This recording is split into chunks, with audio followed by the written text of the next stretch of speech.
Good morning, Illini, and we are back with another installment of Healthy Illini, and we're glad you're here. I'm Matt Schrock, as always, your host to walk with you on this health and well-being journey, and it's February.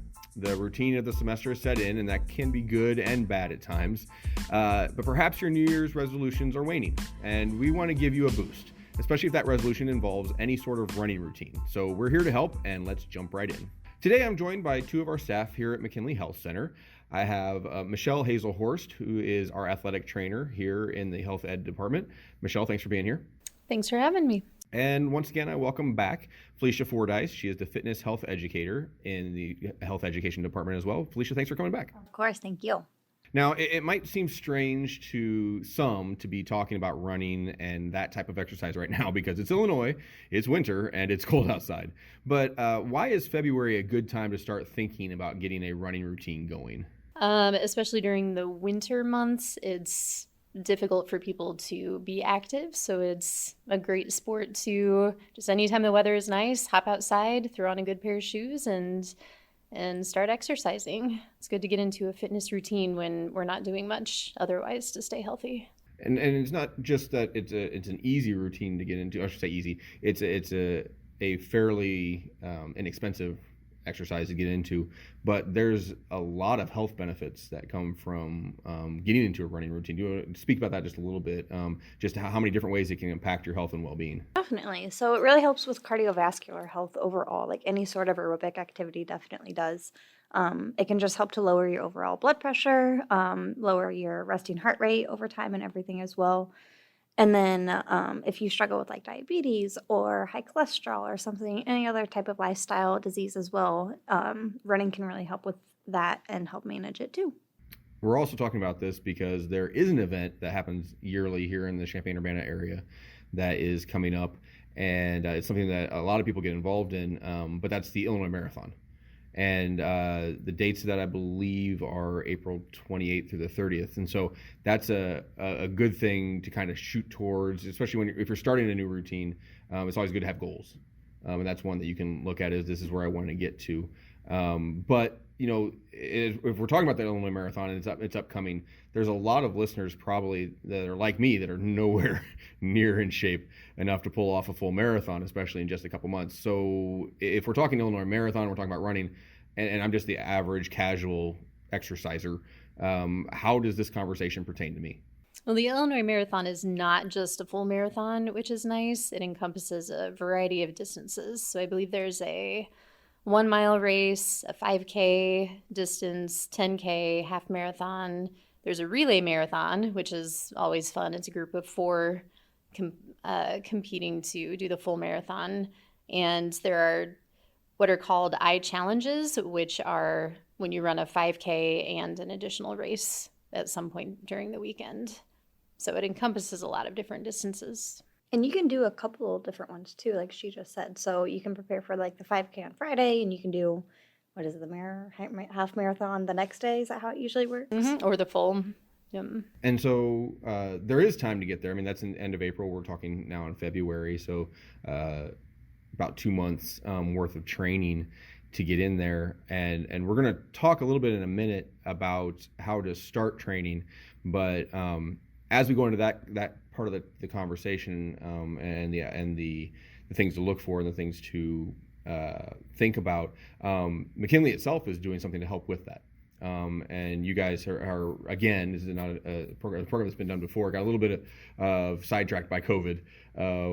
You're working on it. I remember when the shutdowns all hit. But there's a Couch to 5K program here at McKinley. So Couch to 5K, people might have heard about it. They might have some knowledge, but let's just assume that nobody knows what that is. What is a Couch to 5K program? A Couch to 5K program. It's typically an 8-week program. So ours is going to be starting beginning of March. On March 7th is whenever ours starts. And it's just basically, if you aren't an experienced runner, or if you are an experienced runner, you can do this program, and it kind of builds you up to running a 5K in the full duration, if you can. So it starts off with just like a really simple, like you run for a minute, you walk for a minute, run for a minute, walk for a minute, and do those intervals.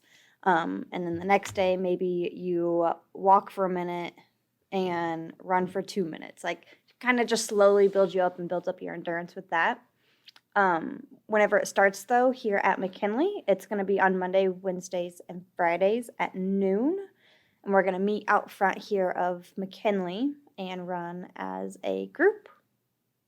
And we're going to do, we'll walk you through the warm-up.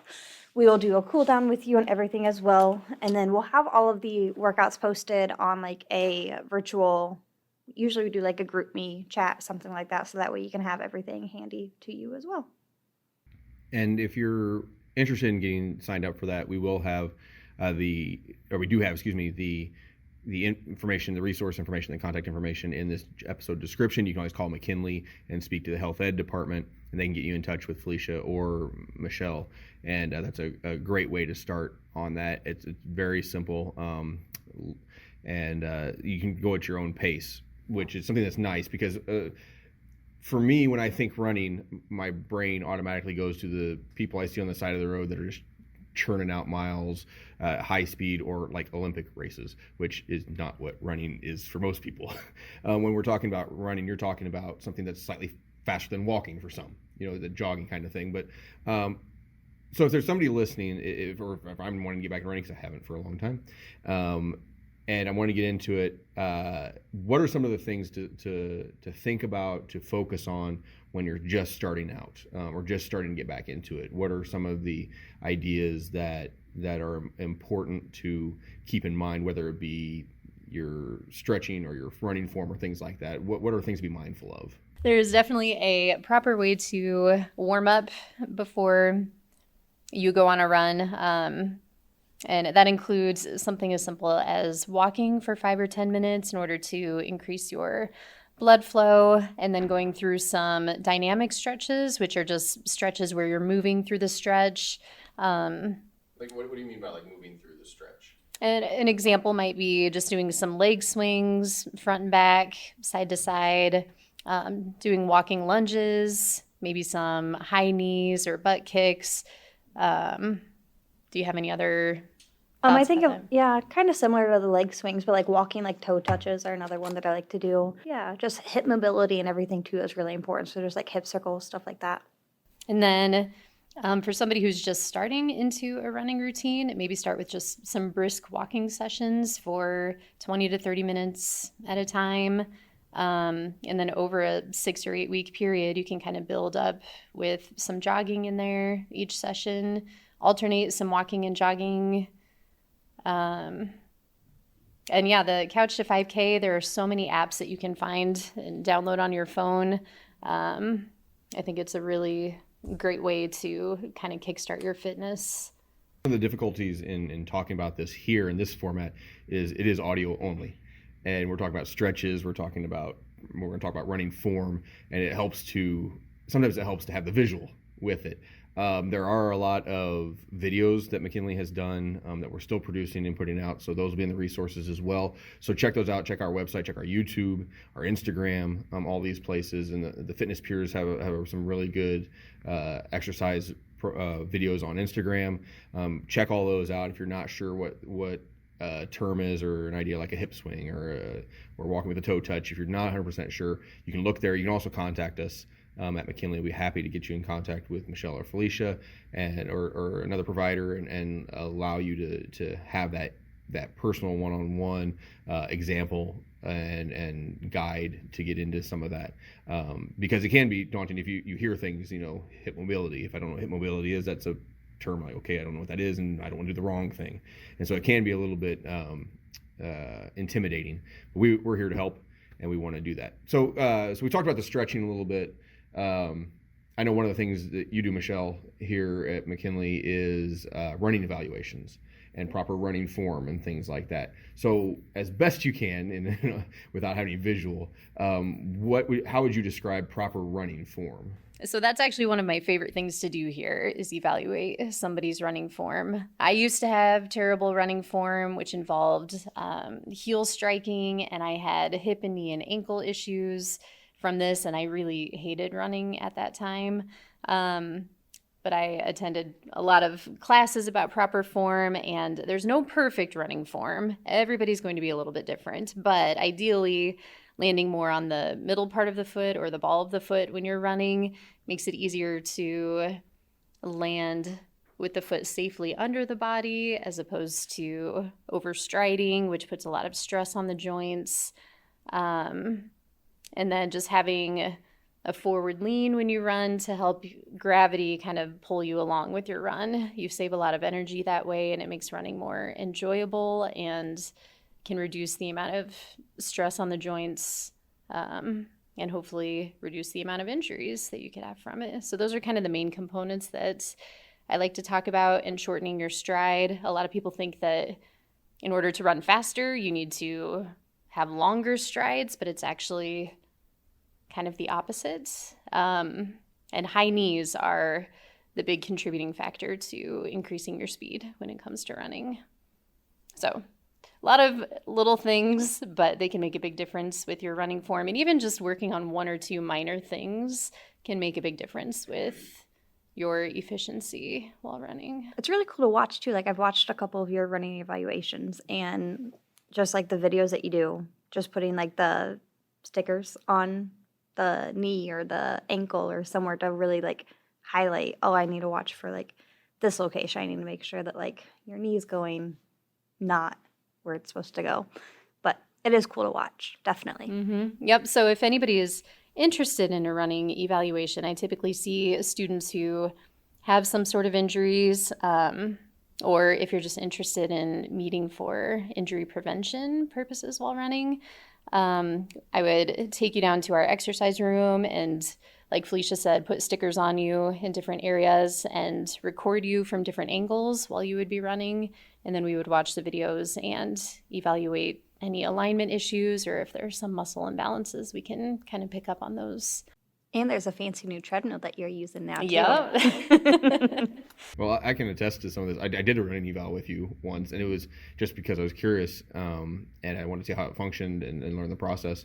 And I learned stuff about my stride. It made me think about the fact that most people run, but most of us who have run have never been trained in anything. We just started running as kids and just kind of ran that way the rest of our lives.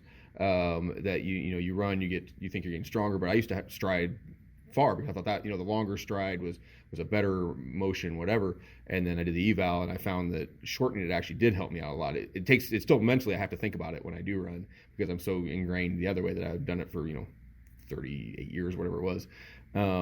And then I had to change my mindset on that. But it's something that's really interesting and really good to go into, especially if you're going to try and do some sort of running 5K, 10K, whatever, to have that ability to understand where your stride should be and things like that. So we've talked a little bit about the proper stretches before, after too. That's something else that we want to stress is that you stretch before and after. Don't just pass out on the floor. When you're done running, just lay there. Get some stretches in before you lay on the floor. But we talked about the proper form and running evals. But from a mental standpoint, what are some goals, good goals to set, or how to approach setting goals when you're first starting running or first starting into a program to get to where you want to go? I would just say, just remember that it takes time to build up to where you want to be. Like, you are not going to be able to go out day one and run 5 miles continuously. Like, right now, I can't even run a full mile probably. Like, I'd run a half mile, maybe a half mile, and then I would continue. Give yourself some credit. But this couch to 5K, like, it'll be fun because it'll just be we'll progressively build up to running a 5K, which is 3.1 miles. And then the goal is to run the Illinois 5K all together as a group if we can, if you guys are interested, things like that too. But just everyone has a day one. People in the group, they're going to be at different levels and everything too. So try not to compare yourself to people that you see out on the street that are just running so fluidly. But everyone has a day one, so. And the nice thing about our group is it's always nice to have that camaraderie and meet other people, and it holds you accountable if we have a meeting time and it's something you can look forward to during the day. So, and if you are interested in the Couch to 5K program and you can't commit to Monday, Wednesday, Friday at noon, maybe you can only do like Monday at noon. That's totally fine too. Like I said, we're going to have the workouts posted so you can kind of do it on your own and then come run with us as a group on Monday or whatever day that you can as well. So, And I think something else important to remember for anybody who's doing this is that one of the goals to have is to just do something. Because whether you walk, jog, run, sprint, whatever, doing something is better than doing nothing for your body as far as exercise. And if, one day you're doing great and then the next day you have a little bit not quite as good, there's all sorts of factors that go into that, doesn't necessarily mean you're doing badly. It's just today was a different day.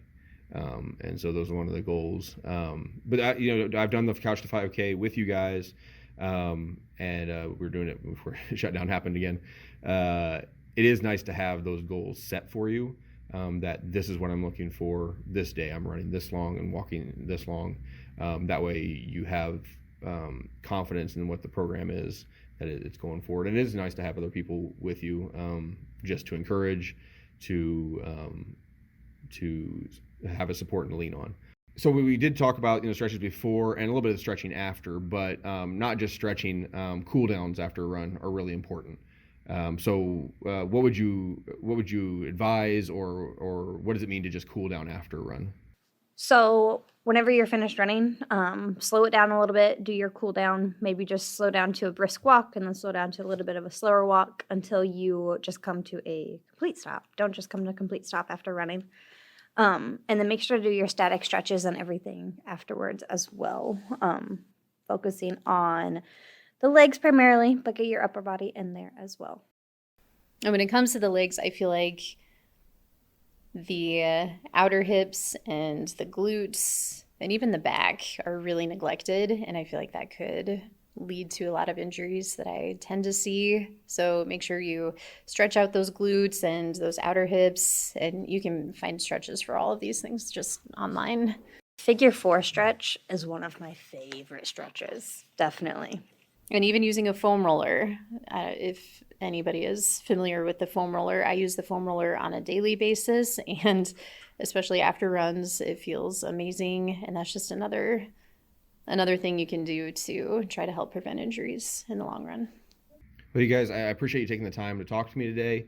I think I appreciate you being here. And again, if you're listening and you want to have a little bit more of the conversation, you want to have some personal one-on-one advice, guidance, please reach out to McKinley, or reach out to Felicia or Michelle or both, and see if we can get you helped on that. But thanks for being here. I really appreciate it. Thank you for having us. One of the most basic fitness and health activities we can do is walking or jogging or running. It doesn't cost extra equipment other than shoes and clothing. You don't have to have all this set up at a gym. You can just do it anywhere. And there's no better time to start than now. And with the Couch to 5K program here at McKinley, that's a great way to get into it and get started. So check out all the information in our episode description. If you have questions, contact us, contact McKinley. If you have any comments on this, or you want to hear more about it, or hear more about the topics in this area, let us know. We want to talk to you. We want to know here at Healthy Illini. We want to be able to walk with you on this journey. But thank you for joining us today. You are on a personal journey no matter where you are in it. You are important and you matter. Your health and wellness are important and matter, and we are here to keep you well to excel. So go have a great week, Illini. Let us know how you're doing, and we'll catch you next time on Healthy Illini.